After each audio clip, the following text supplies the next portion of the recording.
ದುರ್ಯೋಧನ 99 ಮಂದಿ ಸೋದರು. ನರಕದಲ್ಲಿ ನಿನ್ನನ್ನು ನಿರಾಂತರ ಮಾಡಿಸುವೆನು.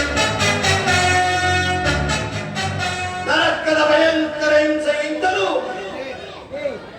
ಈ ಕುರುಕ್ಷೇತ್ರದಲ್ಲಿ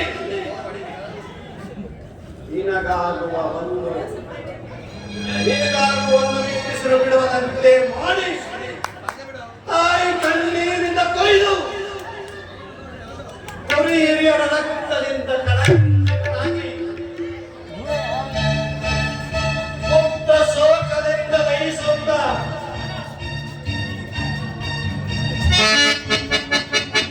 ನಿನಗಾಗಿ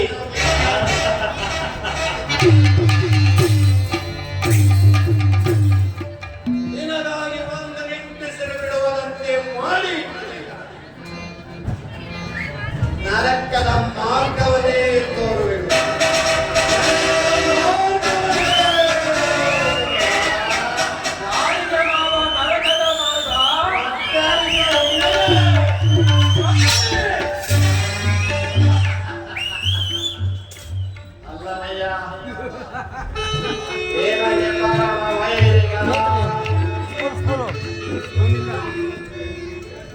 ಆ ಪಾಂಡವರಿಗೆ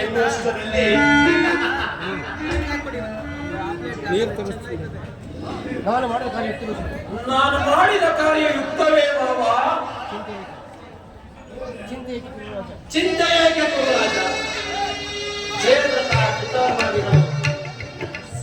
ಸಮೇತರಾಗಿ ಬರುತ್ತಲೆಂದು ಈಗಿನ ಸಮಾಚಾರ ನನ್ನಲ್ಲದೆ ನಾನು ಅದಕ್ಕಾಗಿ ಚಿಂತಿಸುತ್ತಿಲ್ಲ ಬಾಬಾ.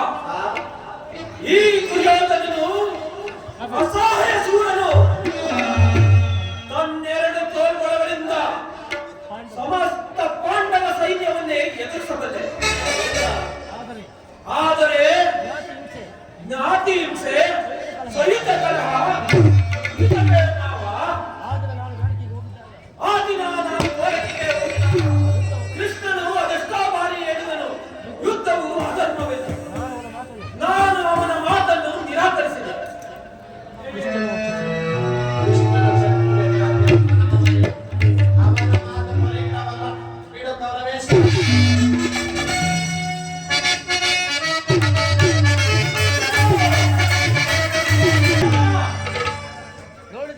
ನೋಡಿದೆ ಮಾವ,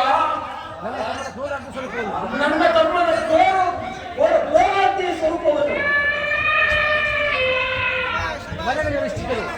ಮದಗಜಗಳ ಕಷ್ಟಿದರು ಈ ಸಿಂಹದವರಿಗೆ ಸರಿಸಾಟಿಯೇ?